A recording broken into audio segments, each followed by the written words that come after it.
All right. So the first thing we really should do is establish kind of a baseline for the game. And so you'll each have about a minute to go through and talk about sort of two aspects of that, not in the fate sense. One is the things that you would be excited to see in a game like this, the stuff that were on the front cover. If it were on the front cover, you just say, take my money. Um, and the other is things that are just sort of triggers for you, things that you really wouldn't want to get into, would require you to sort of throw the book across the room and never look at it again. Um, so examples for me, for example, would be I would love a game which rewards player characters assisting each other and makes that an integral part of the game. And triggers for me include sort of on-screen violence against children. So I'm okay if that kind of stuff happens, if terrorists take over a building and there are kids involved, fair enough. But if we're having to actually do that sort of on screen, I get really uncomfortable. So that is kind of the idea. So let's go around one by one, and if you don't have anything, that's fine, which is anything that you would love to see and would kind of freak you out would be nice. And let's go ahead and start with Abram over there on this side, if you would. In alphabetical order. Yeah. I guess I don't want to see like really gruesome, violent stuff depicted. In general, like it's fine if violence happens, but like not just like zoom in and like focus on the play-by-play sort of thing. Okay. Cool. Sounds good. Anything else?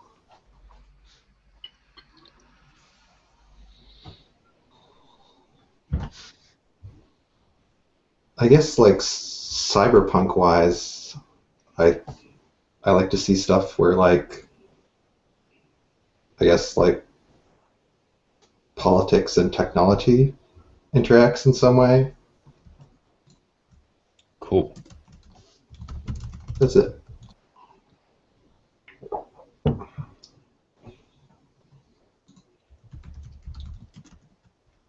Oops. Sorry. Brian, how about you?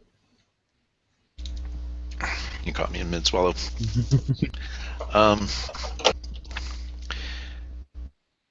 I wasn't sure if we were gonna have both like wetware, like appendage replacement, or if you'd have software, that like added to your brain, or both. But I think I would like to see both of those. Okay. I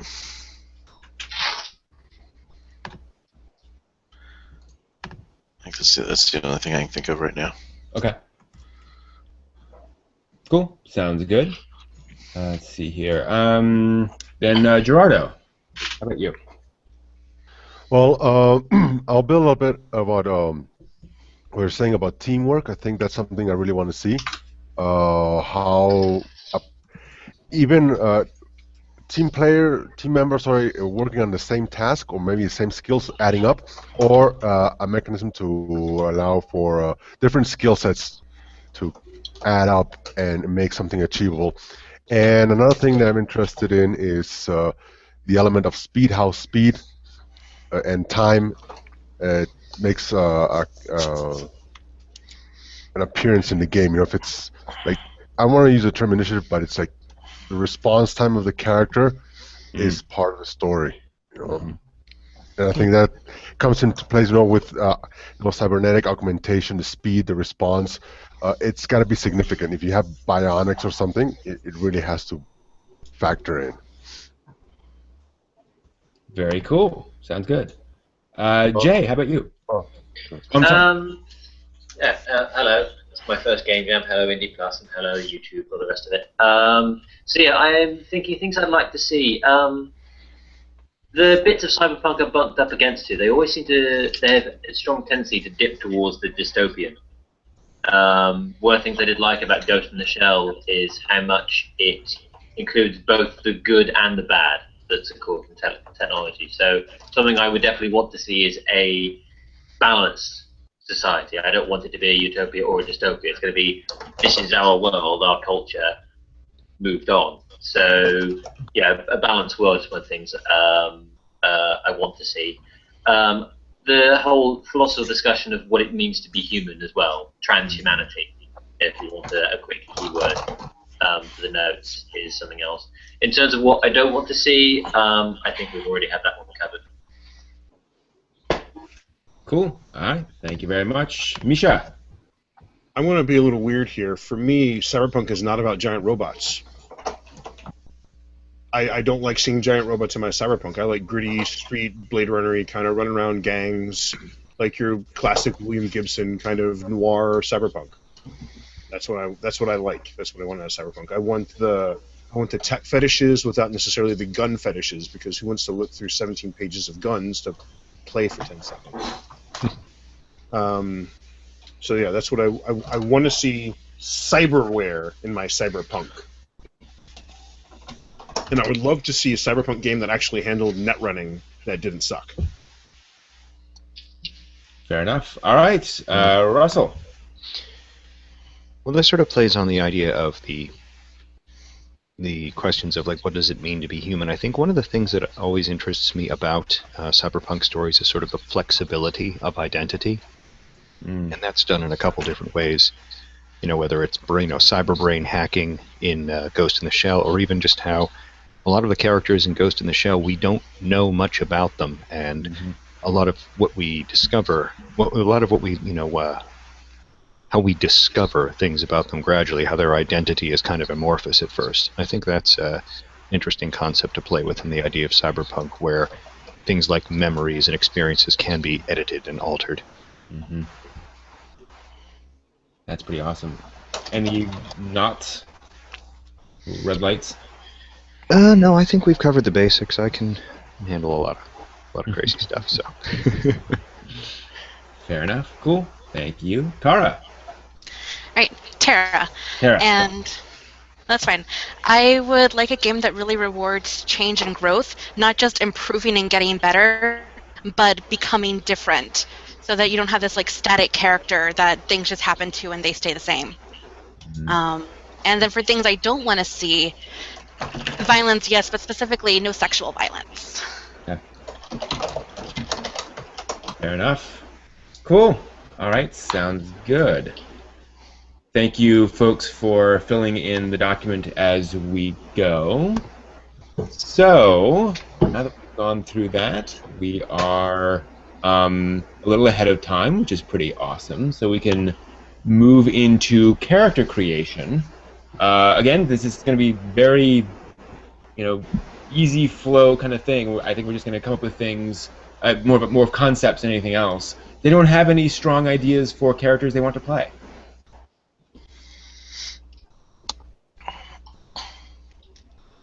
Or moderate ideas. Well, looking over this stuff, it makes me really want to play an artificial intelligence of some kind. Oh, nice. Anyone else?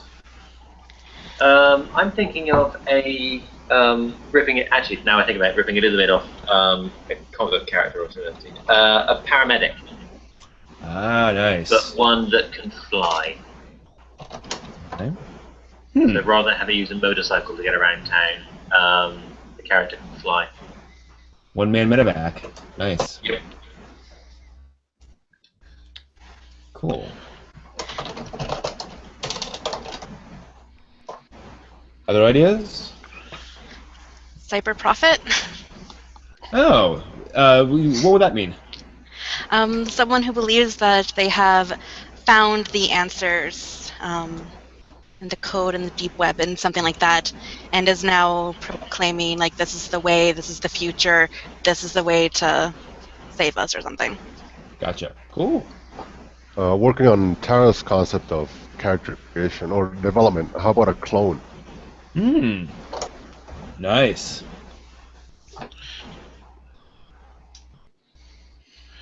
Yeah, in that little story blurb that I wrote up, I was thinking of like where the body is just a shell, because I had been doing some reading on Eclipse Phase, and they do like a full brain backup, and you can go into a cloned body. kind of like that idea. Cool. Yeah, I think I like to play a character who is mostly cyberized and is sort of struggling with the not just the man-machine interface, but the fact that like tendons really don't like being attached to metal parts.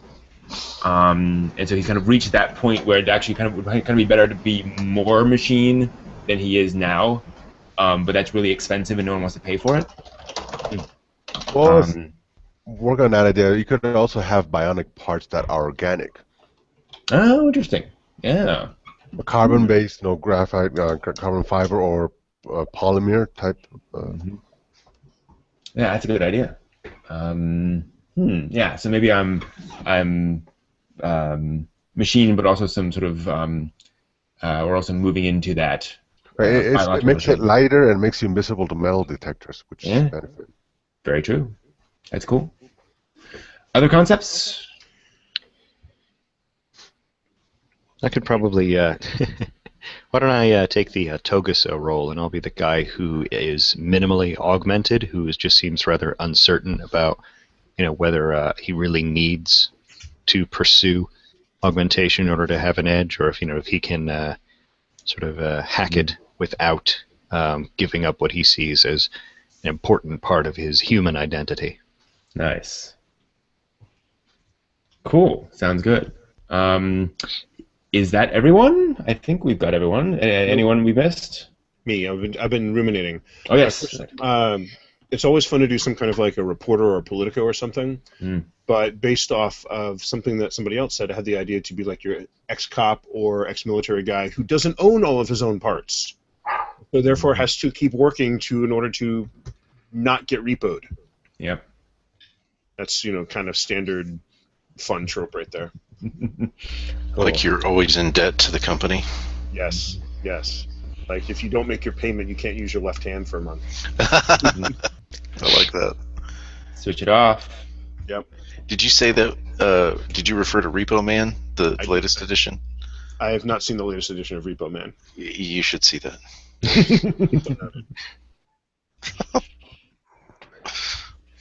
Okay, so I'm looking at our characters here. We've got a good variety of people. Do we have a better sense of why we're all together? We can all be in the same apartment building. We meet at a bar. Well, the focus you said is on building teamwork, so I think we do need to establish that. I think that needs to be sort of,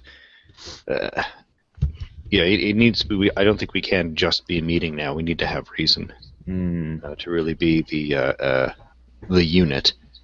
So, what are some options? We could certainly be a paramilitary group. We could be a we could be sort of freedom fighters who self-organize. What about organizing around hospital, like the people who actually make or to put the augmentations into place? Because we have the paramedic, and my cyber prophet can be like a former nurse, and then someone the machine, biological tech. I'm sure you're in and out of the hospital. Ex-cop, ex-military probably has to get their augments checked up. So that could give like some kind of base or why we've met. Interesting. So we kind of work for the company to solve problems related to augmentation? Yeah, it sounds like sort of our home base is a clinic in a way, so that we're kind of the troubleshooters for that. Like you said, the idea of solving problems related to augmentation makes sense, because you kind of need people of all stripes to handle, such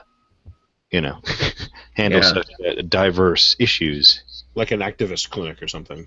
Or maybe we're like the medical section of a factory that employs bionic. Like they make the parts there? But like they use us to build other parts, but we're also bionic. Or let's see. Jay, have an idea? Yeah, I was thinking, riffing off what Tyra was saying, rather than making it, say, the hospital wing or something like this, I was thinking maybe it's a precinct. Because I know in some parts of America you'll have a precinct, like their emergency services are all housed in the same building. So the fire tenders and the paramedics and the ambulances, and not an instant number of police officers, all work out of one government or one sanctioned building.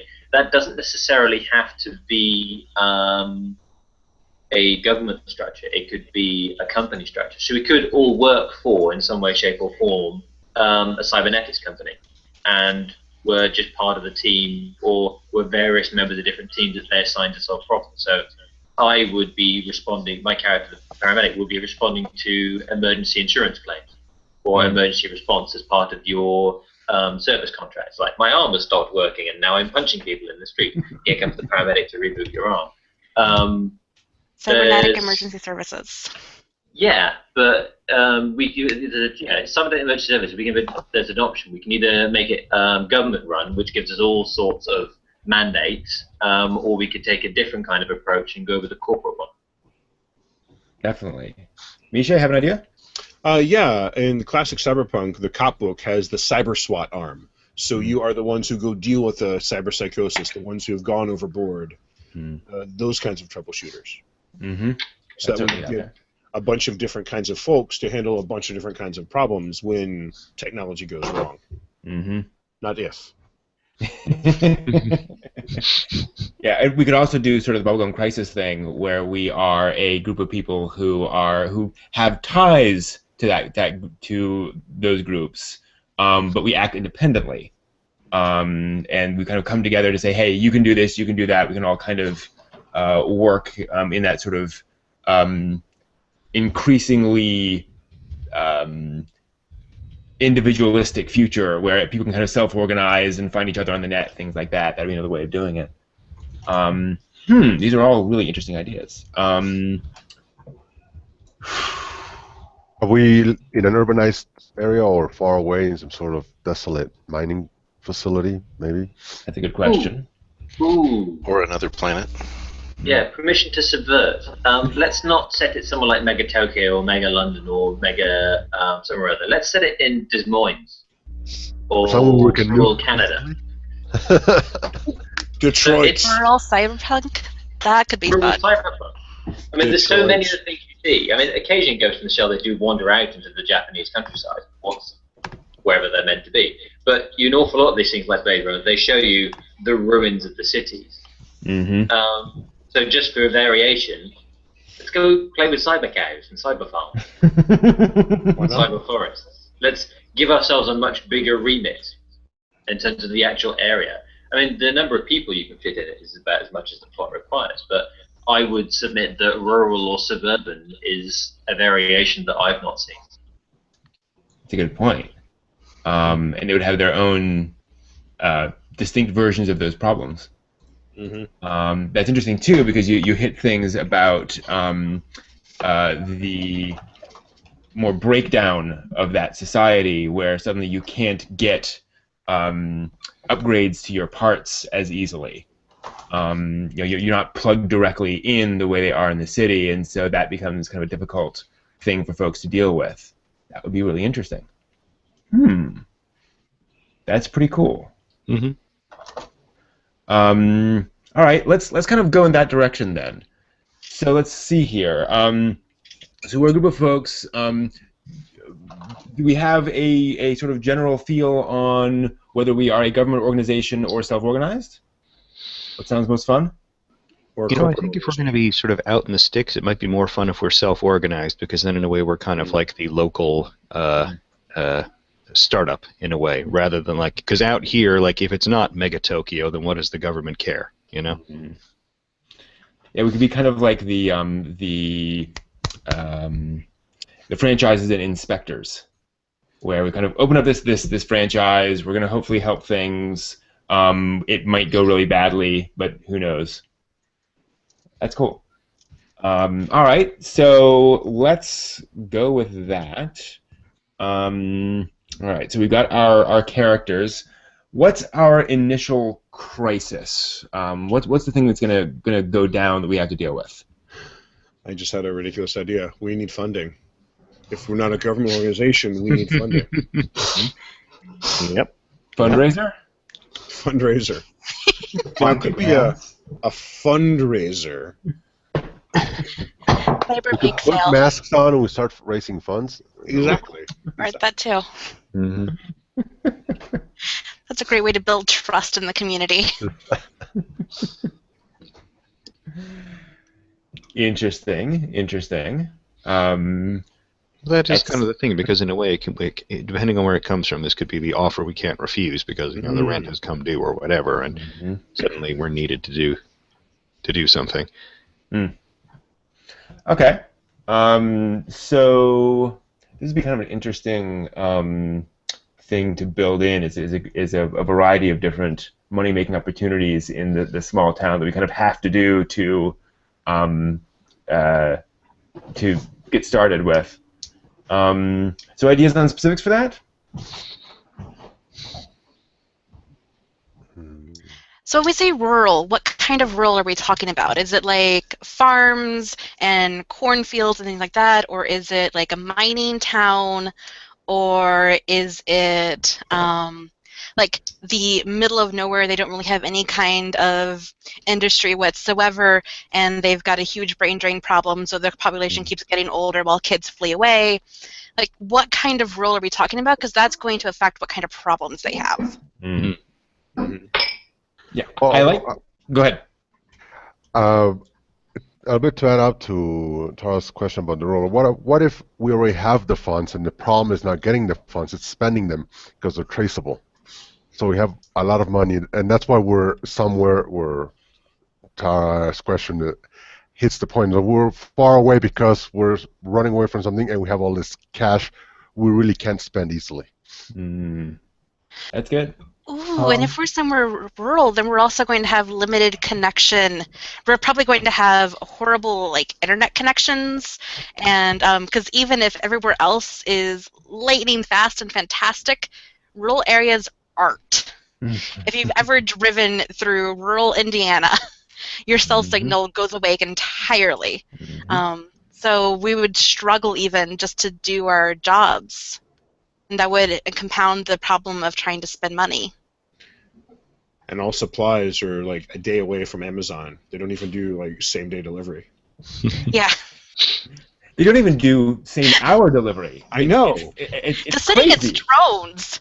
The city, they get drone deliveries, and out in the rural sticks, we're still waiting for a truck. I know. Trains, maglev trains. This is Cyberpunk. This is true. But there's one rail, and it only goes through town once a day. They barely have 10 3D printers in the whole town. I mean, it's crazy. I know. They have to print food first. I mean, what is that? Yeah. I think it's got to be somewhere far enough remote that our characters would feel reasonably happy that we're not going to get intruded on so much. We're running down the route of we've got money, it's just difficult to spend it. I mean, obviously we're talking about a world that isn't post-scarcity. They're still going to need raw resources. So, I don't know, I mean, there's something stopping us having a farm, having forests, having untamed land, having a mine, all these kind of things. Just, if it's going to be completely wild, then it's got to have nothing that anyone's ever wanted. And since we're talking about the distant future, it's going to be very difficult. I can't imagine America in the distant future, for example, where not every single bit of land is being used. There's a lot of land. So the mountains, that might be a way to take it. I mean, there's a lot of... They're not being used because they're at an angle. Right, yeah, exactly. Like lots of Hong Kong is, massive tower blocks, really steep slopes. Yeah.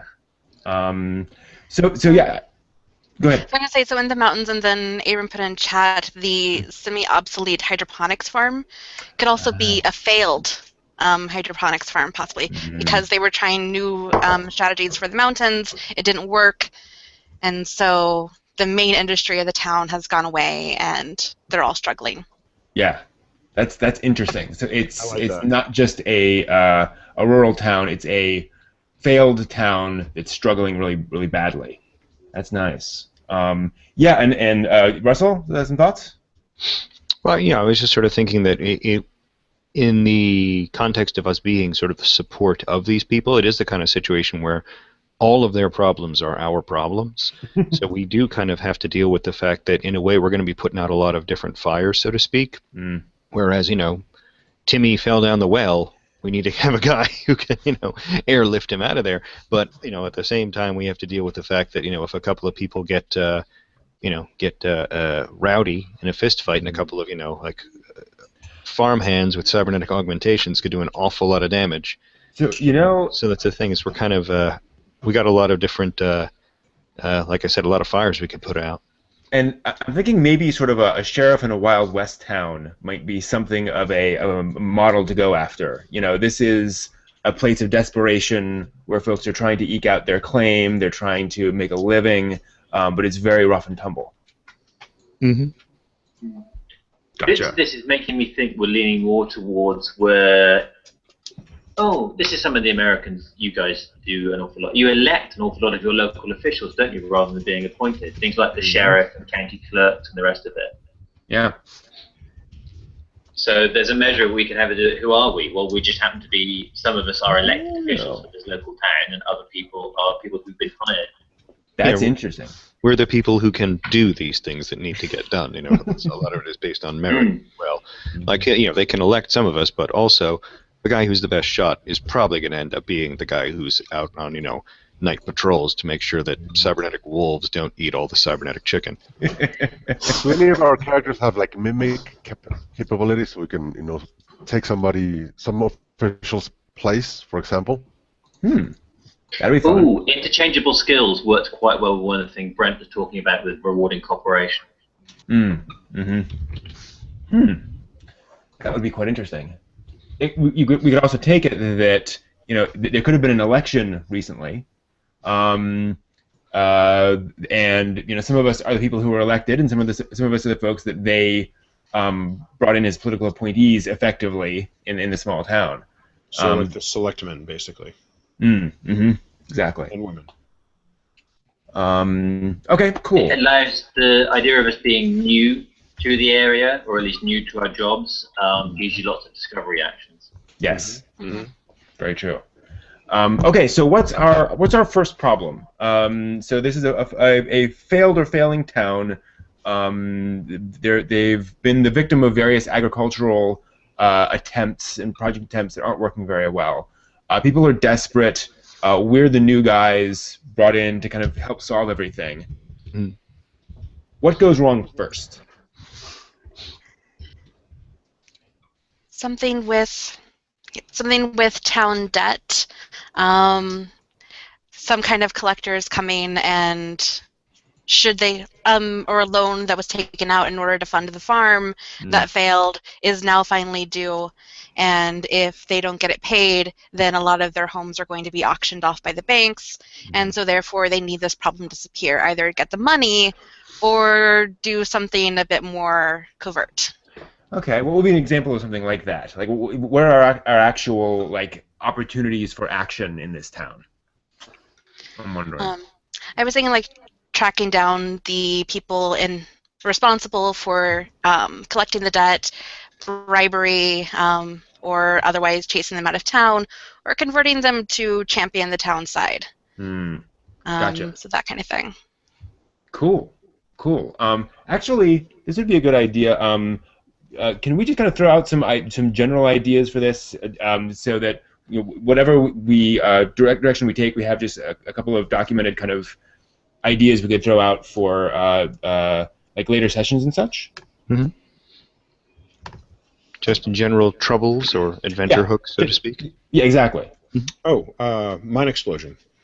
Okay, good. That's nasty business. I presume so. Tornadoes, as usual. In the mountains? Oh, I thought it was sort of like... This is the future. There can be genetics. That's true. It's true, yeah. Or just, torrential down, That's why it's a fail. Those darn weather satellites. It could be lava. Mudslides. Yeah. I think we might have to deal with the possibility of big crime influences coming out here thinking it's easy pickings for them to, just roll all over and take whatever they want. Good. Go ahead. I was going to say the same thing with the corporations. Hey, free cheap land, let's put an arcology here. Or a mall. Yeah. Nanobot disease. Nanobot epidemic. people getting infected by nanobots. Yep. Especially from that failed agricultural experiment. Yes. Disease to that point. Some sort of space bug that eats the carbon fiber. Oh, that's interesting. I really like that. The idea of something that directly attacks some now more or less fundamental resource. Cool. That could easily come off the nanobots. Power grid gets shut down. Yep. True. Internet, same. Yeah. Elections. Say again? Elections. Elections. True. To that point, internal politics in the town, so you Political can have... assassination could be. Yes. And literal assassination. Yep. Yeah, if we're coming into town, there's probably already some kind of power structure set up if we're relatively new, and we're gonna be some kind of threat to that, or How big's the town? You're took the words right out of my mouth. Like 1,000, 2,000 people max, 3,000. Small town, right? Mostly structured around the farm. Yeah, I wouldn't say more than 1,000 in that case. Because you got to kind of think of like what percentage of the population do we make up as sort of the local cyber-powered badasses, you know? If you set it as low as 1,000, you're kind of limiting the amount of things that could go on there. That's true. Maybe like 5,000. Because 1,000's a very rural community. And it's the future, so there's lots of opportunities for feeding people with pills and such. Right. It also could be a very spread out community, as opposed to, for 5,000 people could spread over a very, very large geographical area. And we have hover cars. Sure. Yeah. The school's getting shut down. Is it for another adventure hook or something? With that few people, and if the town's failing, then the school is getting shut down. So more families are going to leave. And so it's like trying to save the school and then also trying to save your population. Ooh. Okay, how about a cult? Like anti-bionics cult or pro-bionics cult, something. Oh, true. My character might be trying to start a cult. Counter cults. Yes. You have all the sides of that, yeah. What about a fertility problem? There's no new babies being born. That could get really dark. Oh, that's a really good one, because that cuts right to the heart of the town is struggling. Yeah. Yeah. I need to jot that down. That's awesome. kind of more of a long-term problem. Well, it depends. It depends on what the source of that problem is. So you could have a short-term cause.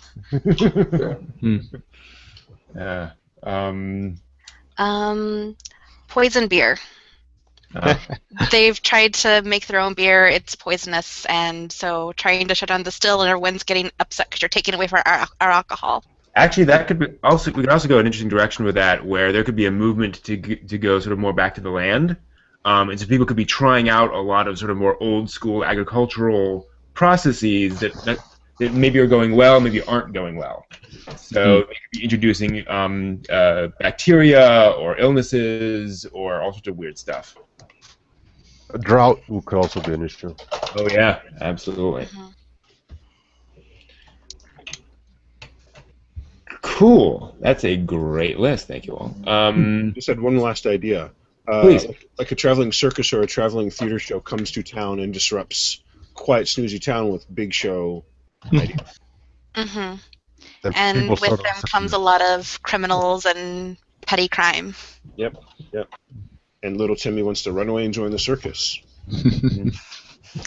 Many a little child wants to, because there might be opportunity outside of the town. And of course, the circus itself is completely above the board and completely normal, and there's nothing strange going on at the circus. Not at all. Oh, serial killer. Oh, true. Yeah. No relation. Well, and actually, that could be an interesting direction to take it too. Is that, especially for the first couple of stories, weave that into the locals' distrust of us. As to have weird things happen, and people say, "Oh, see, it's them. It's their fault." Mm.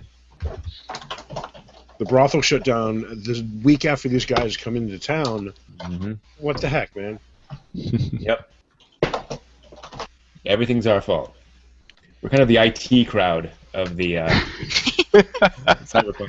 Well, that's true, because if something breaks, we're the ones who are meant to fix it. So Exactly. we'll be the Yes. ones who will catch This is how our it destiny, can. guys. Have you tried turning your arm off and on again? I'm not looking forward to that part of the future. Yeah. Has your arm been patched? Does it have the latest security vulnerabilities? So the traveling show, I was thinking, could also have offer cheap augmentations, and that's one of the reasons why people kind of flock to it. But even separated from that, if someone comes into town and just is offering cheap augmentations that go horrifically wrong. Future Tinker. Yeah, totally. Oh, Here's so- another one. Somebody stumbles upon an old nuclear silo. Ooh. Yeah, way out in the middle of nowhere. Totally. Mm-hmm. Mm-hmm. That's Sort of great. any kind of leftover dangerous technological garbage like that, or detritus. Mm-hmm. the circuit judge comes to town, so all of the legal cases have to be done in a week. I love the fact that he's called the circuit judge. That's true. Circuits. Oh, I didn't even think of that. That's brilliant. That's great. Or because it is such a rural area, they've got it a little bit wrong in that they thought circuit, and they think his wig or his badge of office is just a load of circuit boards strung together on a bit of string. Yes, Like, that like, is a, totally how they dress. like a barrister's wig, except it's made of circuit boards. Yeah. His gavel's an old Raspberry Pi. Bang, bang, bang. Nice.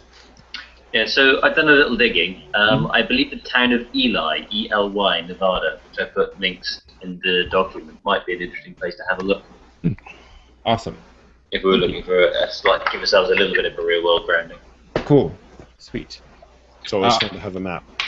Exactly. Pick somewhere in the middle of Nevada. That's pretty out there. Mm-hmm. Oh, All right, so- Vegas, so close away. So let's choose our specific problem. I'm just kind of looking through our wonderfully large list. I think an easy one to start out with would be some kind of predator trying to attack branches or crops of some kind. Is a good opportunity to at least play around with stuff. Actually, and what if we took it that something or someone is killing off, the cows at some ranch, and so it could be a person, it could be predators, whatever. And it brings with it fear of aliens. Or demons. It would be the chupacabras. Yeah. Yeah. People are arguing that it's aliens or demons. People are getting scared, and the cows keep dying. Yeah. It would actually be a good thing to emphasize in this game if when it ever gets released is to remind folks that superstitions never go away. People are going to just have more and more things to worry about and believe and throw on. It's not like something everyone will get all rational and realist in the future. Oh, there'll be plenty of folks saying, "Oh, it's it's the second coming of Christ." We just retitle them memes. That's all. It's still the same thing. Pretty much. Cool. All right. So, Farmer Jackson's cows are dying off, or disappearing. How do we investigate that? How's that going to work? Do we have a vehicle? I think we must. I mean, we've got to be able to travel across. We've already got someone who can fly, but I think that we should have access to some other local vehicles if it's us supporting the entire. We have a low-maintenance transport unit called a donkey. Someone said hover car earlier. So maybe we have an old version of a hover car. Okay. We can refer to it as our donkey because it's just as stubborn.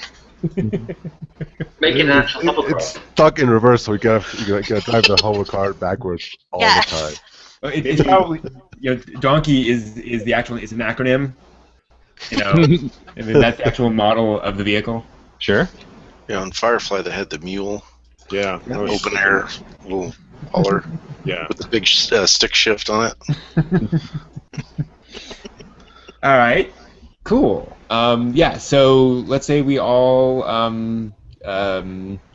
get together in the donkey and head out to the farm.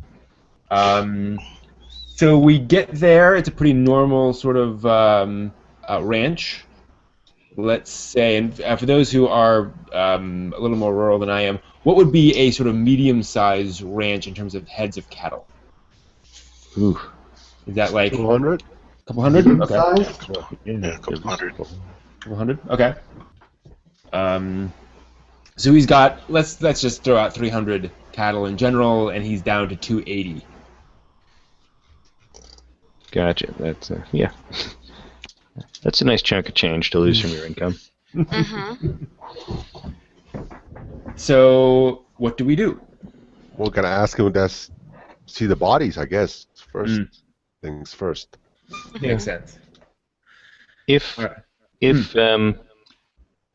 I think if I'm minimally augmented, I'm going to try and make it my job to be sort of like the face as often as possible in order to, have the less metallic look. If we're going to go out and talk to the Hicks about this kind of thing, especially if the concern is that there is an anti-cybernetics prejudice still out in this area. So I immediately assume that a lot of what I have to do is be good old boy down home, friends with everybody, doing sort of the social engineering to open up those doors for us. All right. So if you want to talk to Farmer Jackson, what do you want to find out? Well, I first want to make sure that he's okay. Got to show proper concern for our constituents, or well, not necessarily our constituents, our clients, I guess. If we get paid, sure, yeah, okay. Combination of the two. Yes. So, asking after him, asking after the family, doing everything in that very polite and sort of slightly drawn-out way as, I steer him in the direction of pointing us, like, okay, so what's gone wrong here? Okay. So let's say that he, because I don't see any reason to add a rule there. He has found, for the past couple of nights, he's gone out and there have been cows just laying over dead in his field. And it was, 3 the first night, and then 5 the next night, and then it was 10 last night. Okay. Are they Is caught it up? always in the same location? Let's say they were all in the same field. We should set up surveillance. How were they killed? They were cut up or bled out, or they just dropped dead? Let's say they were missing a great deal of blood, but it wasn't on the ground. So not sucked dry, but sucked significantly. So who here among us knows enough about veterinary science to autopsy a cow? I don't even have a minute. How different can it be? Yeah, I could certainly tell you what the wounds were about and all the rest of it. So, yeah, my character goes and have a look at one of the corpses and just has a look over it, basically. Trying to have a look and see what kind of, if it's been deblooded, where has the blood come out from? I can do some blood analysis and things like that. What if we introduced some kind of rule that allows you to define your character in play in this way? Where you could say, you know what, I actually have veterinary experience, and that goes on my character sheet right now.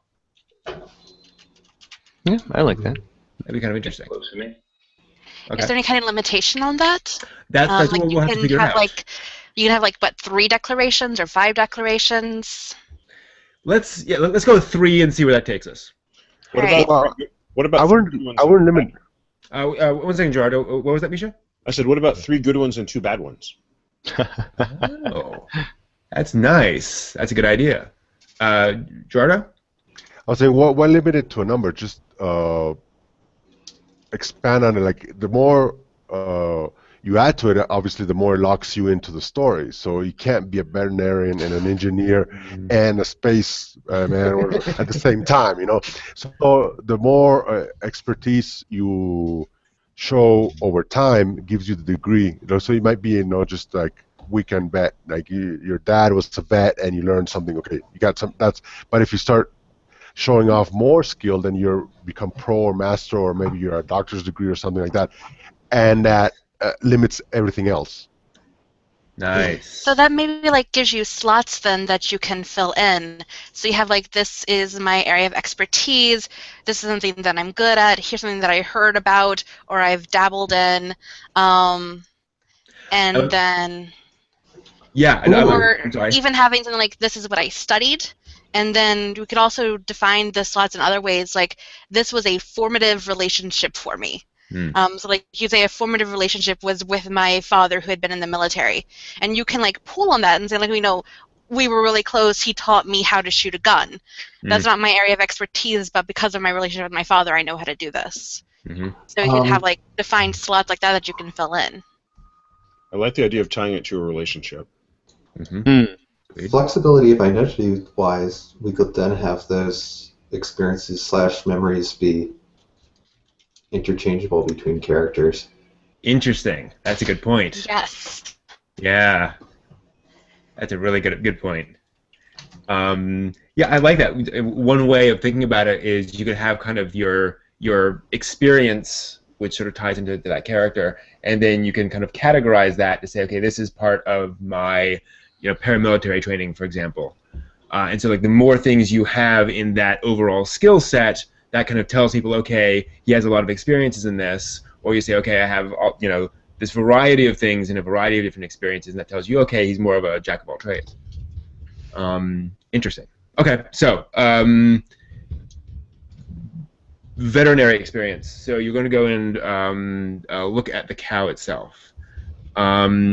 Let's have fun and say that there are 2 puncture wounds in the neck.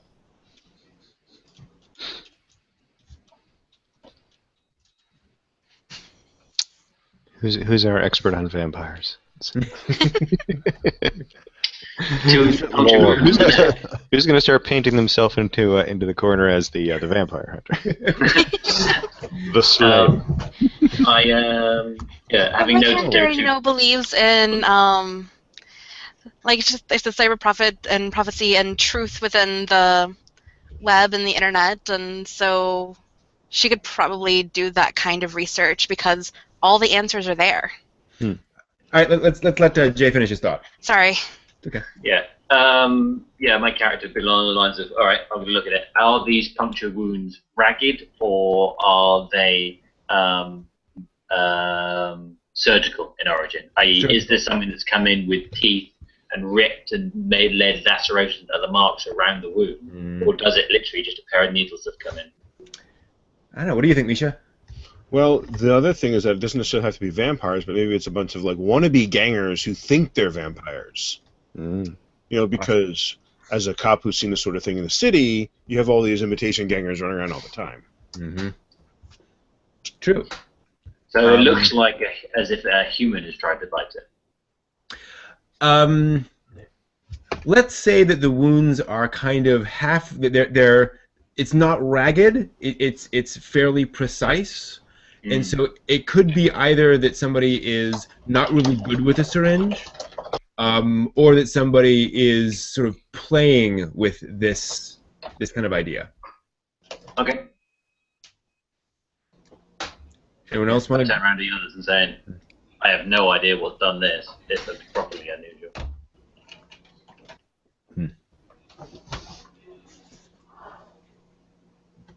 Anyone else? It feels like we might need a resolution mechanic of some kind. Or an investigation mechanic. Right. Yes, that even more so. Something that's going to get us an actionable clue out of this. Yeah. How do we get that?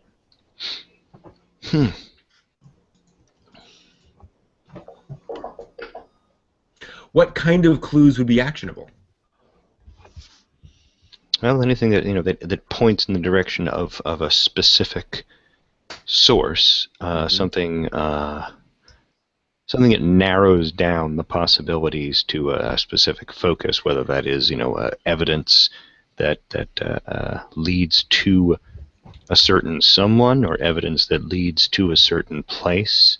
I mean, in the cyberpunk world, a lot of this we could get pretty CSI stuff if we have serious. Well, I don't. If someone has serious cybernetic augmentations and they're doing things like like chromatographic scans of dirt samples and things like that. If anybody is that intense into that sort of thing, then they should be able to to pull up that kind of physical evidence that says, okay, science commands, we go here and ask other questions.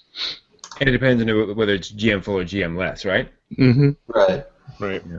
Well, you can also factor in what we're talking, or we mentioned about teamwork. That contribution of 3 players together is more than just the sum of each individual character. That's an interesting thought. Idea. Yeah. So at least solving mystery-wise, at least going away from GM model game, you could have it so everyone can add a fact based on stuff, but until everyone has added a fact, it cannot be solved. So the last person basically says, "Oh, it's actually this thing." Yeah. But that's entirely Interesting. I don't know how that works with non-investigation stuff at all, though. No, I like it. Do you want to work with 5 Ws? So one person, I'm going to try to track down the who of this and describe how they're going to answer who, and then someone else that leaves what, where, when, why, or how for someone else to do. So that way you're not unlimited questions here or people not sure where they're going. They already have a prompt. Mm-hmm. So in this case, Jay's character Victoriana was answering a what? More of a how. How were they killed? Okay, how then? Was answering the how. And maybe we could set it up so that that person throws that in, and if it's GM less, somebody else has to kind of provide the answer. So somebody else's role to provide the clue. So one person. Could we go with the nomination system, perhaps? What's the nomination system? So I would ask, how was my character say, I'm going to investigate how it was killed. Brent, how was it killed? Oh, I see what you mean. And then Tara could go, I'm going to look at where it was killed. Misha, where it was killed. So rather than us pausing and going, well, who's going to answer, and being very polite about it, if there's a nominate thing, and then once someone's asked, they can go, well, what questions left to ask? Well, I've asked who. Oh, Brian, that's interesting. Right, so whoever you nominate then kind of gets the next turn, if you will, to ask the next question. That's awesome. I like that. Yeah, let's... It really ties yes and into the core mechanic of that investigation. So, yeah. Exactly. Make sure everyone is getting their turn. That's awesome. Yeah, it prompts a change of focus to keep everyone included. Cool. Even though they're eating off camera or on camera. And I think it's going to be important to not just say well, who did this, but to explain. I'm going to address who, and I mentioned surveillance area earlier. So when I'm doing who, I want to find out who is doing this. So I'm going to set up surveillance to watch to see who is coming by the fields at night. Because otherwise, if you get nominated, you're okay, so who's doing it? Yeah. I don't know. Exactly. That way you have something specific to answer that may not solve the entire mystery, but gets us closer to figuring out who the who is. Cool. All right, so so Jay, who do you want to answer that question? Okay, so I've asked how they've been killed, and since I'm evil, I'm going to ask you to answer it, Brent. Okay.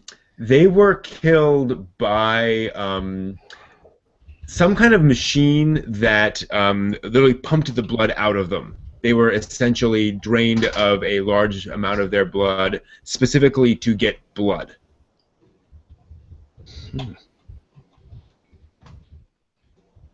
Okay, that sounds fun. Yeah. Someone's harvesting the blood? Why don't they just wait and get it from the Avatar? Someone must want it for something really weird. How does that look, though, in the game? So you said that it's this machine that's pumping the blood out. What does he see whenever he's inspecting the cows' bodies that tells him that? Good point. Because I think narrative is still important. Agreed. So let's say that he sees that these are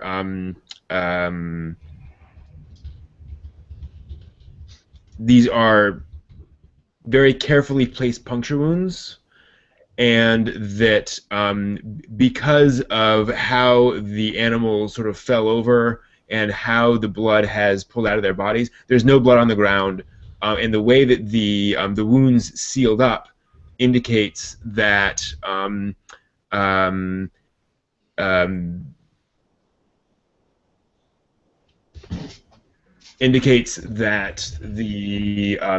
there's no opportunity for the blood to pour out. So that would be how he kind of knows that. That make sense? So that you can see where the animal, there's marks in the animal where it's been restrained. Yes. There we go. Which are clearly mechanical in shape. So they're solid edges and solid shapes rather than the grip or claws or more biological shapes you'd expect to see if something was holding them. So that's more mechanical stuff. Okay, cool. Yeah. So I'm going to start wandering around the field and look for evidence of when exactly this happened, and if there's any indication of how quickly it took for this to occur. If they were all drained within 5 minutes, or if it was a hour-long operation with each one. So Brian, what do I find out? What do you find out when you examine the scene? Yeah, for when and how long? Oh, for when?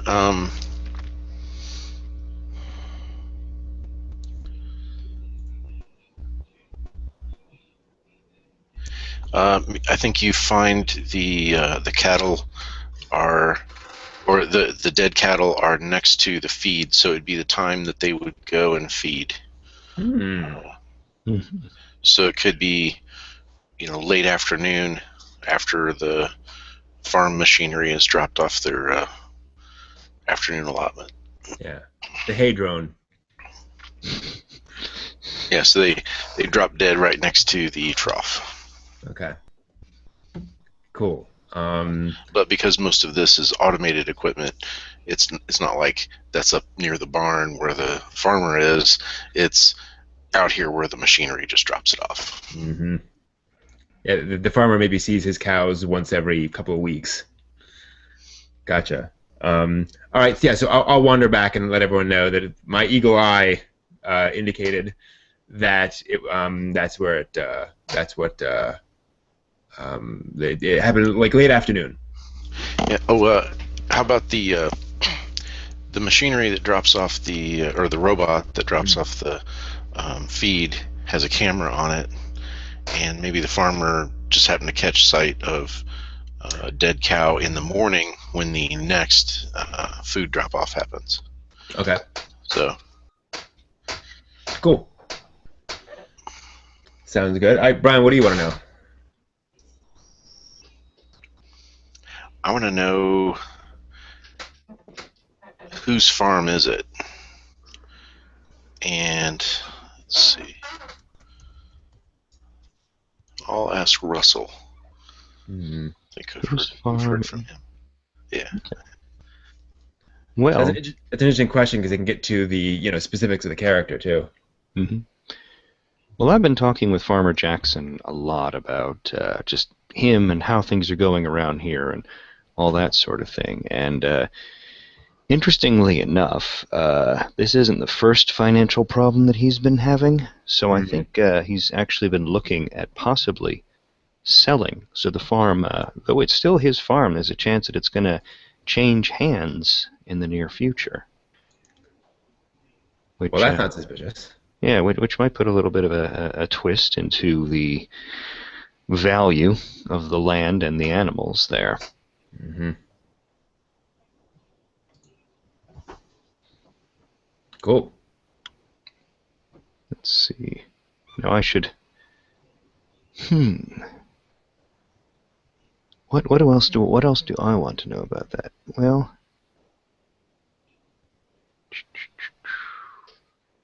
I'm trying to think of anything that doesn't just immediately further what I said, because I feel like I want to redirect. I don't want to just sit on that. Since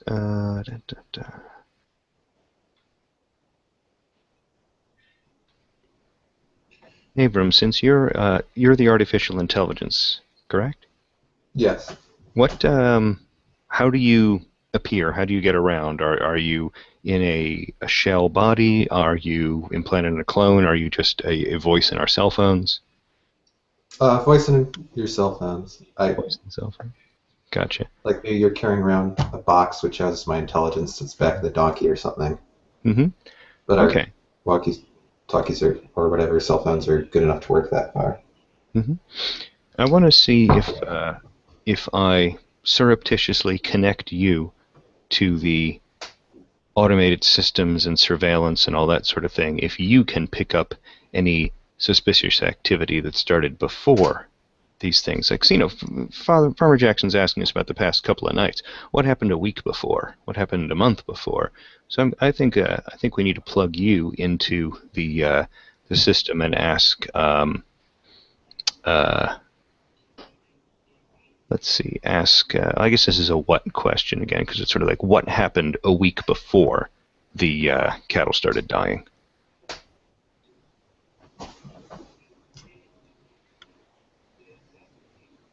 And while you're thinking, I think that's a good point. Is that we should make sure that people understand that you can ask any question that's relevant. It doesn't just have to be, you know, one of each of what, when, where, why.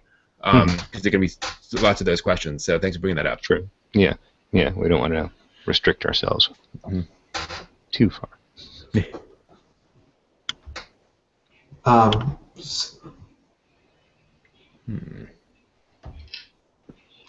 And if it's putting you on the spot, this is a good opportunity for us to talk about the synergy of the team and how other people should really feel free to throw in suggestions and ideas to make sure that we don't ever feel that we're, putting a burden on any one person to amuse the rest of us. For No, I have an idea. It's just kind of. Mm-hmm. That's fine. I'm just saying. I don't know. Throw it out there. Mm-hmm. So I'm thinking, like, when we look back a week, like, there aren't any videos for that time, which is weird because there should really be videos for that time. I like that. I like that a lot. I have a question that I want answered, and I don't know how to interrupt. That's an interesting question. Yes, good question, Misha. How do we handle interjections? Ask politely, and then the person can nominate. True. Yeah. True. I mean, again, like if we do want to be able to try and support, you know, the teamwork angle, that we do need to be able to allow people to invite each other in or ask to be invited in. Or maybe you can interrupt, but you have to do some action. I was going to say, how do you signal that you want to ask something rather than just like interjecting? Hey. Yeah. Yeah. Like raising hands. Are we going to have tokens? Like you can push a token forward. If this were in person. Sorry. Sorry, I was interrupting. I feel like in person that would be really much easier to get across than 8 people over the internet. Shall we go with raised hands for now? Or maybe some special raised hand thing? I don't know. What about the chat box? Yeah, chat box seems like the best for this format if we're just doing... Okay. You can just raise a hand in the chat box like that. Ah, true. Yes. Nice. Good. Because I don't think this has the full emoji. Yeah, no. Yeah, no. Although actually they do have the little It's not the full emoji. It's just yeah, smileys. just little smileys. Okay, so like clearly someone's been hacking the system here, and I start reporting to you on this. Misha, how does the security system then interrupt this and go poorly for us? Mm. Do you mean how does the security system prevent us from finding this information out? Or how has it failed? No, we've found that much information out that it's been deleted and Oh, I that see. shouldn't have happened. Okay. We all know that now. But now, in looking and being connected and looking through this information, I've triggered some sort of trap that they've left behind. What is it? Ah. Nice. Oh, that's interesting. All the security footage for the last month has just vanished. It's a logic bomb. So just by starting to look at that mysterious... the last 6 weeks. So, you look to the deleted area and you're like, oh, this is interesting. And then suddenly, like, the red lights go off and the little hacker animation comes up and the little pirate dances. And then suddenly you see, like, delete.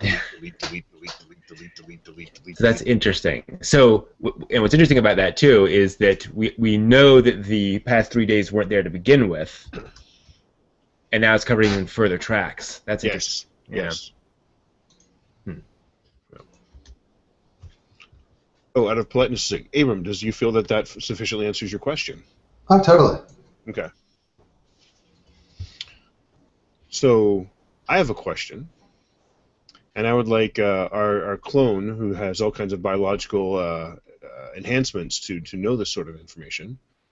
How are these 10 or 20 cows alike? Why these cows and not those cows?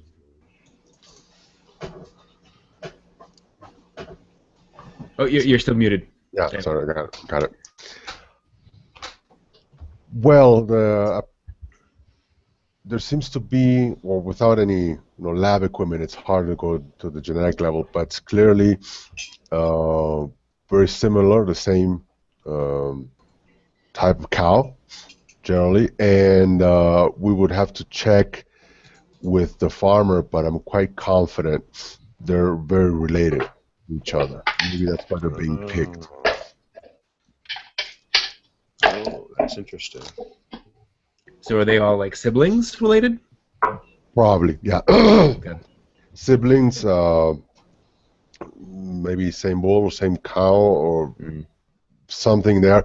And if the videos or the footage is being tracked so back, maybe there's something. I would have to check the age, but I'm confident they're young too. So we'll have to see about that. Maybe they're part of some sort of experiment, and that's why they're being sampled or something. Mm-hmm.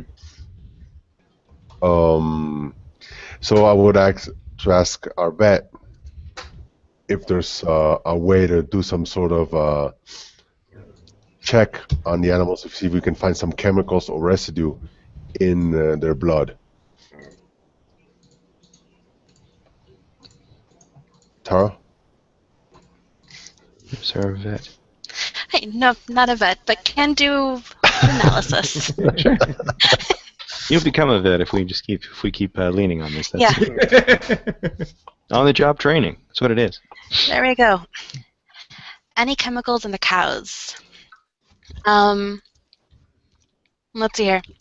So going through and doing this analysis on what blood has been left over in them, and seeing that it's not like a chemical compound necessarily that was injected into the cows. Like, you find normal tranquilizers, things like that, to have calmed the cows for presumably during the process of when they were being drained, but there's some kind of I'm gonna steal my nanobots idea, that there's maybe an enzyme or protein that's being created by the cow. Ooh. Or Yeah, I like hormone or that too. something? Yeah. Hormones are nice. That seems like a good idea, yes. Count nanobots that are creating a type of growth hormone. It was supposed to make the cows bigger to increase food supply, but it apparently was doing something else, and they're trying to remove all trace of it. Which leads to the very next question of what was this doing instead? It was supposed to increase the growth supply, make the cows bigger, but there was some terrible side effect that's trying to get squashed. So, Jay, I don't think you've answered a question yet. So, It actually comes around to me. Yes, that's a full circle. Yep. What was the side effect for the cows? Psychosis. mm. Toward the lines of hyperaggression. So the reason these cows are this far away from the farm is because these cows have been attacking everything. If only we had a name for a disease that drove cows Mad. really. It's the only Englishman on the stream. I object. That's great.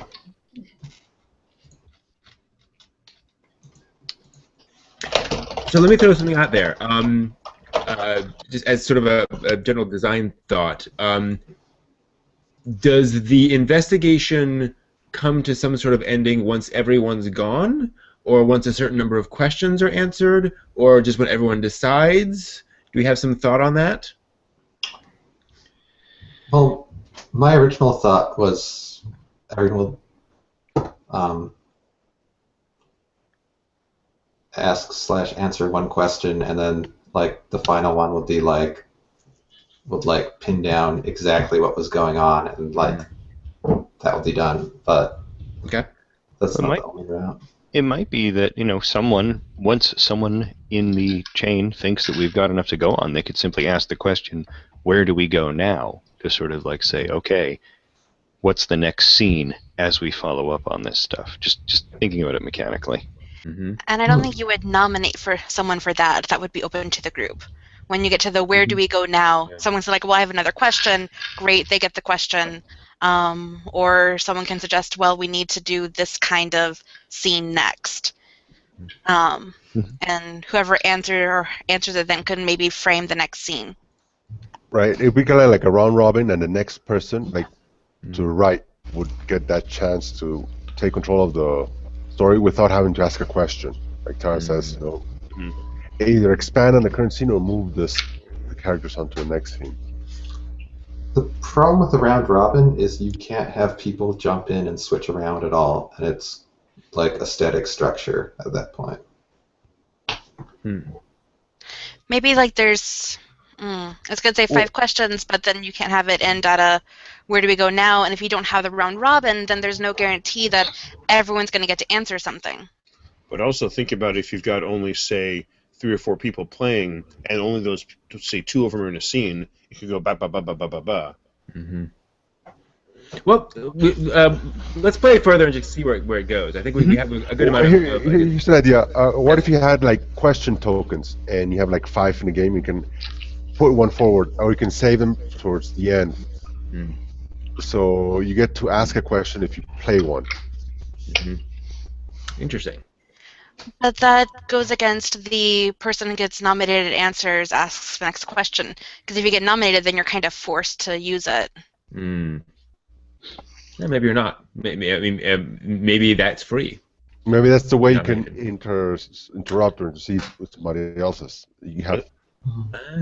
So the question tokens are if you want to interject. Right. Deal the question. Yeah. And that way you kind of shift the round robin, and then you get control, and you get something like that. Here's a thought. Yeah, so you get to more completely define the scene, like if you've got several ideas about the scene. Misha, you want to say something? Yeah, I just had a thought about defining the scene. When you set up the scene, it has X number of boxes So a scene has X number of questions, and we can't end the scene until people have answered that many number of questions. So a minor scene might only have, say, 2 or 3 questions. Like the big intro scene might have 7 questions or whatever. So that way, when you go into it, you know how important narratively is this scene. I like that. And maybe when you frame a scene, it's not you have question tokens to get to answer a question, but you have so many points that you can spend on making your scene big or small. So when I'm framing the scene, I'm like, okay, guys, this is a 7-question scene. And you're like, we're at the grocery store, it's 7 questions. Come on. And you can turn like something that seems really small into this big scene, but then I have spent maybe 7 of my 10 questions that I can use to frame something. Interesting. And somehow you got to get them back. But yes. Maybe it's like you get them back each session. You might also get them back for answering questions. Yeah. Given that's nominated rather than volunteered. We can figure that out later, I think. You could put all spent tokens to the center, then divide them up among everyone. Oh, kind of like Mancala or something. Yeah. So there's like a shuffling and a dealing and a shuffling and a dealing. Once everyone's spent their tokens, then you get them back? Yeah, and that would have some fairness to it, where once you spent them, you kind of have to wait for other folks to contribute. And if someone's only spending like one scene or one question per scene, then the group can intervene and be like, dude, come on, you gotta play a bit more questions on this. Yeah, Paul, do you have a question? Or you can gain them if you reveal something new about your character. Developing the character. I like that. That's good. That's brilliant. Yeah. Oh, that's nice because that's also you're limiting yourself a little bit by doing that, but then you're getting to get those questions back. That's nice. Yeah. I might like that because I've already written it into another design. I back that idea entirely. Here's a question. Could we think about some kind of auction or bidding system? Okay. So you'd be on the lines of, so we're going to go to the grocery store. So the characters are going to the grocery store, and they're saying, well, okay, I'm going to bid that this is going to be a 3-scene, a 3-question scene. Well, actually, I'm more interested in bidding this is a 7-question scene. And whoever bids the most questions for a scene is the one who gets to frame it. Or ask the first question. We can certainly try it. Yeah. That's going to build up for some potentially really big moments. Then either it's going to work really well, or you're going to get some really huge moments later on, and some really quick resolution after. Yeah, but I think it's going to be interesting to try. Yeah, I think it's an idea. I think it's an idea that should lurk on the back burner to begin with as a reserve option if other things don't work out quite so well. Because there are going to be problems with it, and I don't want to throw it into the mix immediately. I want to keep it really on the side for now and see how the cake starts to turn out. That's what we're here for, is to throw out lots of ideas and see what sticks. That's cool. It could just even be the polite question. You say, "Oh, I have this idea for a 2-question scene. Does anybody else think that this scene at the grocery store is more involved?" Yes, no. No, there should be a 7-question scene. Bam. So I mean, it might just be the polite question. If you make it a 7-question scene, I think whenever you frame it, you have some kind of responsibility for building into your framing for why it's 7 questions. You can be like, this is a 7-question scene, and you guys are all in the produce aisle, and go. Given that narrative authority is all equally limited and not reliant on character abilities so far, it doesn't really matter if you character ability doesn't actually seem to be balancing, isn't a factor. True. If we had Doctor Who and a 5-year-old child both in the same scene, they'd be equally important. That's an interesting point. So that's talking about grades or capabilities of success. So the Doctor is going to have much more better ways of discovering that this cow has been killed because it produces an ultraviolet hormone, versus the 5-year-old's going to go, oh, she did cow. Or depending on which Doctor, the other way around. But We're talking about an If you roll, investigation mechanic, not necessarily a firefight in the back alley mechanic. True. Yeah, I mean a suggestion I've already put in the thing is that if a character reckons they have a relevant skill, they get themselves a D4. And that just 1 through 4. I mean, given that we're talking about very narrative descriptions, that 1 through 4 is a reasonable indication for the person who's answering the question of how much information the character is going to get. It's a dead cow versus it's been sucked up with its blood for its hormones. But the thought I had was the idea I had in my head was if 2 people are helping, rather than 1d4, it's 2d6. If 3 people are helping, it's 3d8, and scales up like that. Interesting. Terry, have a thought? Yeah, so we're talking about how the characters are equal and even, and the person who's answering a question might not have the character best suited for finding that information. Do we really need to own the characters? Or is that at the beginning, each person kind of like defines, like, this is one of the characters in the group, these are their skills, and then anyone can kind of pull on them. So it doesn't have to be like, oh, who has this skill? Okay, this person's doing all the work here, so this one person's going to answer all the questions. That one person can be doing all the work, but anyone can answer the question, and anyone can kind of control what kind of information that character is getting. To that point, so you want to separate the actions from the characters. So in the example we had at the beginning of the set we just did, when I asked how they were killed, it wasn't necessarily my character asking they were killed. It was the question I asked was how they was killed, and then Brent would pick the character that first best fitted that role, and then answer how they did it. I think so. That makes it a lot more narrative focused than really gameplay focused, but that might make it easier with the round robin of questions, and that way every character might eventually get their chance to shine, and you're not kind of shoehorning people in to fit a scene. There could also just be one character that we're all controlling. That's true too. What if what we say is not true?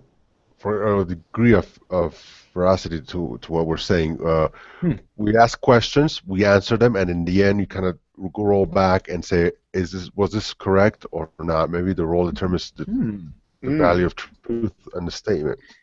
And then you end up dropping into the meta argument there a little bit, in the lines of how much do we as the players versus us as the characters know?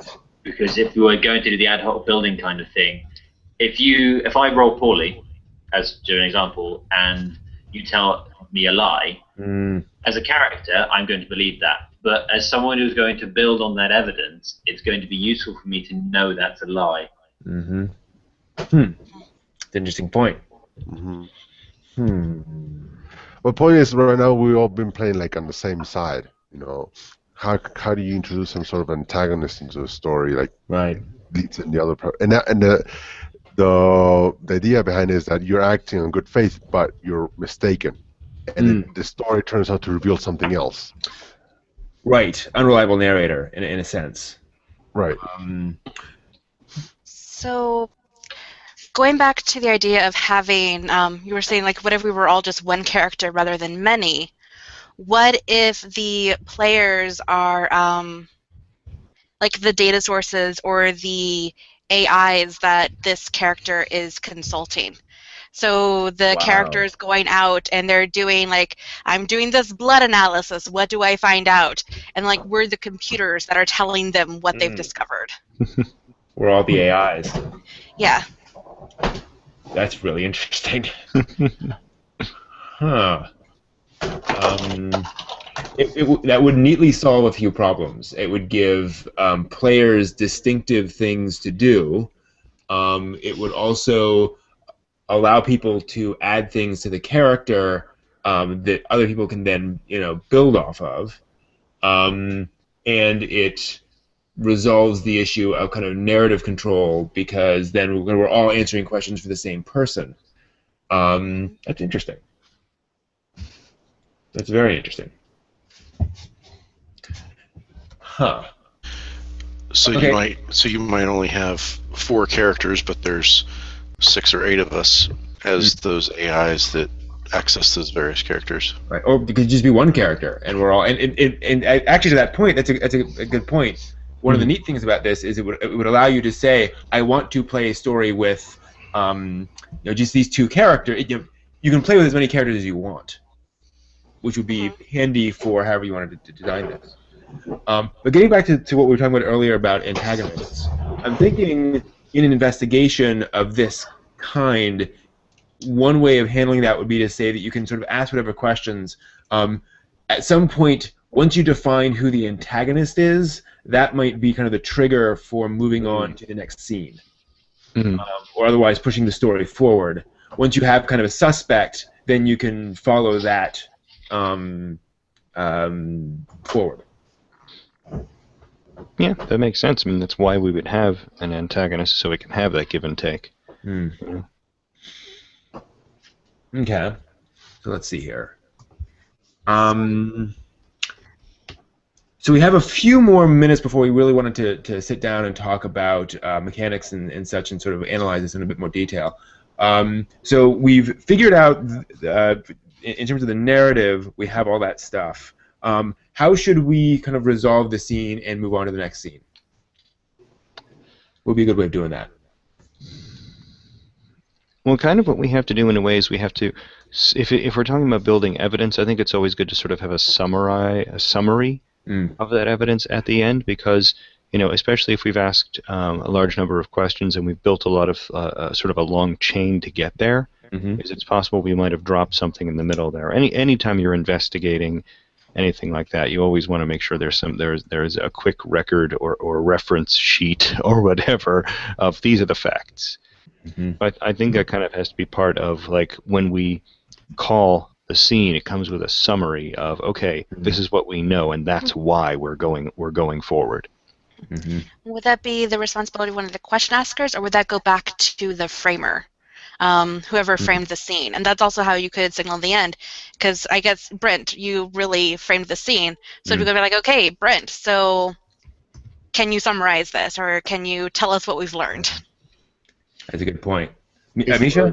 Yeah. Actually, if we're going back to the idea that you're setting up your index card with your 5-question or 7-question grocery store, that's your list. You write down your facts on that checkbox, so it's sitting on the table or in the Google Doc, so everybody can say, oh, the cows had their blood sucked out. Checked off, blood sucked out by cows.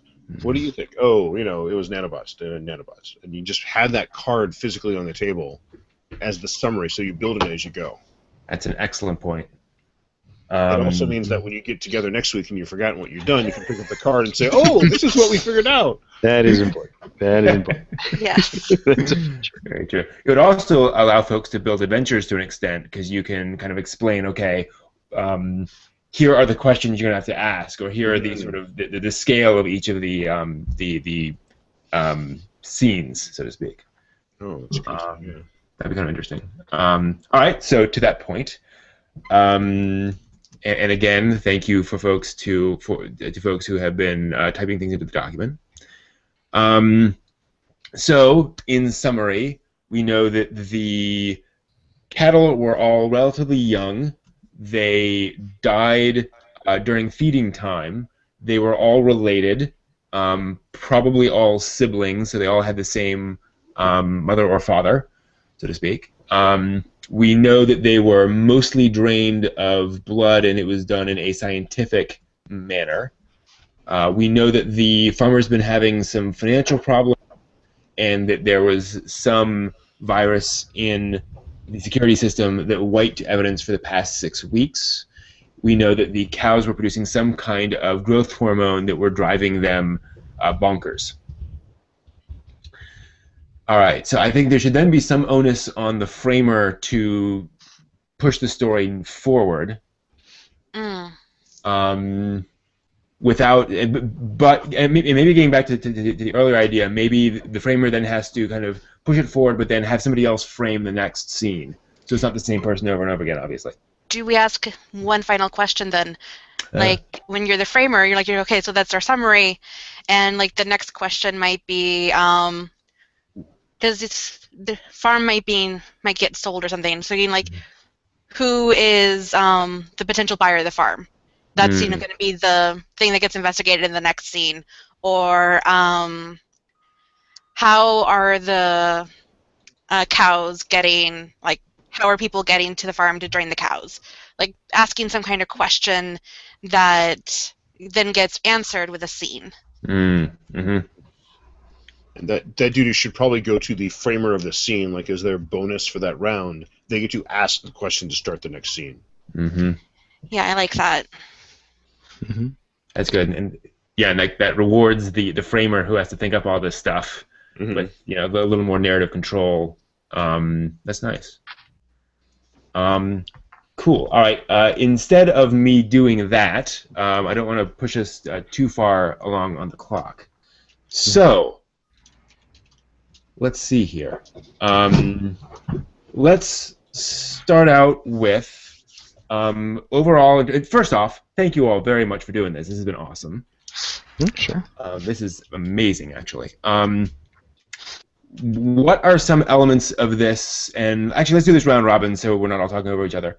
What are elements of this that you really like, that are really exciting you? So just kind of go one by one, and we'll start over there with Abram. Darn it. Okay, we'll start with Tara. Let's go the opposite direction. All right. I like how the narrative control gets passed around, and how that it's the reward over and over again, and that everyone gets a chance to be creative, even when you're not the one framing the scene, because you're getting to answer questions that really define the story and the adventure that you're building. Cool. Russell?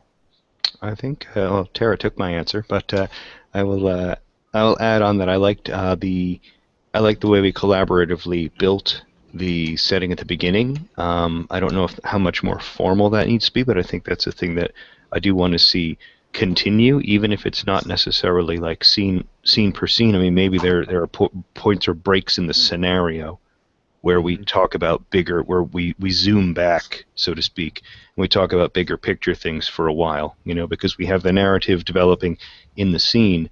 But then what about, like, okay, so what is it really like in the cities or whatever? If we back out to talk about something like that for a while to give us some world building. So I liked the world building we did, and I am excited to see if we can have more of that kind of world building approach later. Cool. Agreed, actually. Misha? I liked how our episode guide for the disasters that are happening this season on Cyberpunk Drama Fest do answer those world-building questions. So on the way, we kind of planned out what we're going to do over this, year's show, but we've also said, okay, well, we know that there's maglev trains, we know that there's arcologies, we know that there's AIs, so we've done world-building in our brainstorming of troubles. I like that. Agreed. Jay? I like the emerging character development. Mm-hmm. I think that's a very good idea, because it lets you've got emergent world building as a core part of it as well, so it makes sense to flow that on to have the emergent character building as well. I also liked some of the suggestions we had along the lines of, tech tree was the word, or a skill tree, I was thinking of it. So in picking an overall theme for your character skills, one might generally look at my paramedic. I immediately saying, well, okay, any skills that I'm going to say my character has are going to be emergent off those existing very high-level tropes. So the emergent character development, I think, works quite well and works with the emergent plot and the emergent world building. Cool. Agreed. Gerardo? Oh, I like how we develop the world also, and I really like the way how we pass responsibility from one player to the other, and how that led to the idea that we could actually be playing one character, or maybe two, among 8 players or more. I think that's really interesting, because it allows for a lot of depth in the character. What I didn't like is that, so far at least, there's no sense of thrill. I can't see a fast-paced scene being developed with this mechanic. We probably need to maybe limit the question or whatever, so we can create that kind of scenario. Mm-hmm. Okay. And we'll get to specific negatives as well, but that's cool. Good point. Brian? I like that there's no elves or magic. in our cyberpunk. That is all. I hear you there. Abram. Let's see. Where is he? I liked how, like, the investigative scene, like, I feel like those are really hard to do in games, and I think this worked fairly well for that. Mm-hmm. I agree with you there. Me, I'm really intrigued by the idea of not just shared narrative control, but also shared building of scenes. I like the fact that the group is able to sort of flesh out a scene, but also move the scene along narratively by asking questions and responding.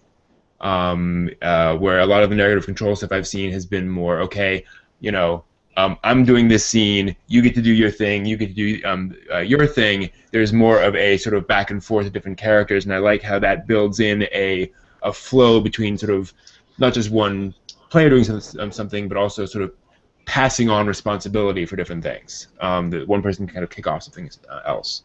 That's really interesting. All right, so now let's talk about what do you think isn't working as well? The things you may have kind of an inkling that this might need work. We'll put it that way. And again, we'll start with Tara. The characters, I think, need work, especially because it's difficult deciding ahead of time what's actually going to be useful because of this shared and emergent world building and emergent character building. But the characters themselves, like we said earlier with the 5-year-old in Doctor Who, don't seem to matter that much. So either we need to find a way to make the characters really iconic and important, or go to 1 or 2 characters. I hear you. Russell? I think my concern is similar to Gerardo's, which was just the fact that trying to build a sense of urgency is kind of restricted. I think we've already taken steps toward that with things like limiting the number of questions or whatever. But I think that's part of the thing is any kind of investigation or whatever, just about any scene, we've got to have sort of a time pressure. A reason to, okay, we can't spend as much time here because, you know, if we could just spend our time asking various questions, we could work out the whole mystery standing there in the pasture just by asking enough questions and improvising enough stuff. So we got to have those boxes, and we've got to say, okay, it's time to go. You know, time's up, pressure's on, move. Yeah. For what it's worth, one of the ways that I resolved that in one of the other games I wrote is that there was a literal real world time limit for the scene. So you only had 5 minutes. You had to finish it in 5 minutes, and then you had to move on. So there are ways of doing it, but yeah, it's a good point. Misha? I'm going to kind of go with what Tara said, and I have 2 things. Yes, it doesn't feel like we're really role-playing. I don't have that immersive sense of, I am this guy, and I'm doing this stuff. Maybe that's just because we're all just jamming together, which is fine, but it's hard to feel that right now. Tara, I love you, but I really don't like the idea of 7 people collaborating on one character and calling that role-playing. That's just totally me. That's my own fuddy-duddiness, whatever. Fair enough. And stealing Gerardo's thunder, how do we do a chase scene with this? How do we do a firefight with this? How do we do, you know, classic cyberpunk action scenes with what we've got up with? And we started off with saying, let's have an investigation mechanic. So we painted ourselves into a corner that way. So yeah. But this would do great detective fiction. Thank you. Good points. Gerardo? I'm sorry, Jay? Yeah. It's, a lot of what I was immediately thinking has just been seconded by the others. So, no, that's fine. That just means we're all thinking on the same kind of wavelength, which is, the lack of role play at the thing, the lack of character definition. I think that can be helped if, when you're asking the question, you're framing it as your character rather than framing it as an external observer. Which in our first run through with the cow corpses, we dropped into framing it as an external observer. Mm-hmm. So that would be my point is at the moment we're writing in the third person. Mm-hmm. Is the problem I would say we have at the moment. Where we should be trying to think about how can we adjust this mechanic so that we start thinking in the first person. Mm-hmm. All right, Jarda? Well, I already mentioned the fast paced, but hearing the comments, I would say I would like to add that maybe the game will be split like into two parts. One is the first phase, world creation, character development, and as we start telling more of the story, the character gets locked into some details, and from that point on, you begin the actual role playing of the character. So instead of going from rolling up a character and creating a story, you roll up a story and then you create the character. Interesting. Kind of like. Interesting. That's very interesting. I like that. Mm. Brian? I would just say I agree with Misha and Jay. And if you, let's see, I guess if you frame each scene, maybe then you need to act it out, or and then use your resolution mechanic at the end to see where you go next. But it does kind of it makes it kind of fall flat if there's not a lot of dice decision making. Yeah. Or mechanics. I mean, unless you just want it to be a story game. I hear that. And for what it's worth, I'm not against dice. It's just that we haven't kind of gotten there yet, it seems. But I certainly hear you. Abram, any thoughts? Yeah. First of all, I think, I agree with Misha. Basically, we went in here and we ended up picking an investigative scene. So, it turned into an entirely investigative game so far, and I don't it doesn't seem like it will handle other types of scenes as well, and I'm not sure how that could be jammed in together. Also, I think a lot of the lack of character / roleplay stuff was just because we are 8 people playing for 1 hour and also talking about rules. There was no time for characterization of anything, and I think that would have been true even if we had if we had dice or something, or that might get into characterization issues, but I don't think we have the data or we've played it in a way to let us know that. That's it. Fair point. Cool. And from my perspective, I agree with a lot of what you guys have been saying. I think, on the one hand, I think we have a really neat set of ideas here, but it is very classically in that early game idea thing that is very much half-baked at this point.